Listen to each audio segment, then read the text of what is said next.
Gulistan news Dogri खबरां दिखने वाले सारे दर्शकें गी मेरी संजीव प्राशर आह्ले पासे दर्शकों प्यार भरे नमस्कार।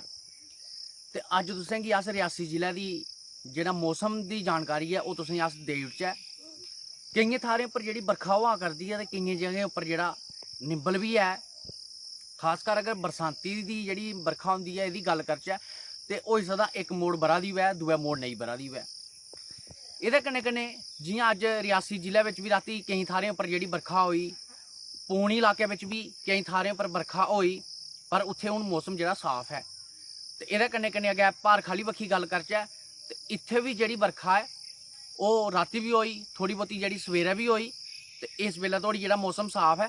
पर अगर मौसम विज्ञान दी जेह्ड़ी जानकारी लैती गई है बरखा होने दे सार हैन। एह्दे कन्नै कन्नै गल्ल करचै जियां PHE मैह्कमा है, जित्थे नैचुरल पानी जंदा, जित्थे मोटरें कन्नै पानी नहीं चाढ़ेआ जंदा, तो जेह्ड़ियां नैचुरल ग्रैविटियां न जियां रातीं बरखा होंदी है ओह्दे कारण जेह्ड़ा पानी है ओह् टैंकियें बिच नहीं पौंदा, उंदियां जेह्ड़ियां पाइपां न ओह् रुढ़ी जंदियां।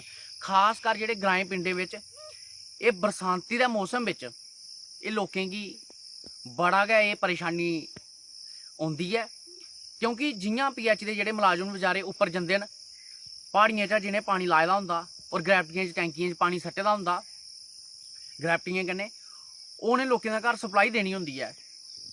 पर जेह्ड़ी मेन गल्ल उत्थे इक्कै आई जंदी है कि जियां रातीं बरखा बरी ते ओह् पाइपां ब्लाक होई जानियां, फ्ही लोकें दे घर पानी नेईं औंदा। एह् लोकें गी परेशानी आवा करदी है खासकर एह् बरसांत दे मौसम बिच। ते जेकर गल्ल करचै अस जियां लोकें इस वेल्लै फसल राहे दा है और मक्कें दी जिन्नी ग्रोथ होनी चाहिदी मक्का दी फसल दी ओह् इन्नी नेईं होआ करदी, क्योंकि बरखा रुका नहीं करदियां।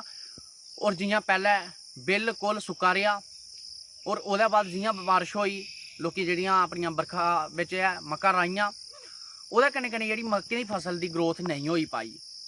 ते एह् तुसें गी में इस बेल्लै जिला रियासी दी अपडेट देआ करना। तो खास करियै उ'नें इलाकें बिच पानी आवा करदा जित्थै मोटरां चला करदियां न, उत्थे पानी चला करदा है। पर जित्थै नैचुरल ग्रैविटियें कन्नै पानी सट्टे दा है उत्थे पैपां जेह्ड़ियां ब्लाक होई जंदियां न, ओह्दे कारण पानी नहीं आवा करदा। तो बरखा दे भी पूरे पूरे सार न, बरखा बरी भी सकदी है, बिच बिच निक्का निक्का कणा दा भी है। तो जुड़े रवो गुलिस्तान न्यूज़ डोगरी कन्नै। असेंगी होर कोई अपडेट होंदी है अस तुआढ़े तक पजाने दा प्रयास करगे।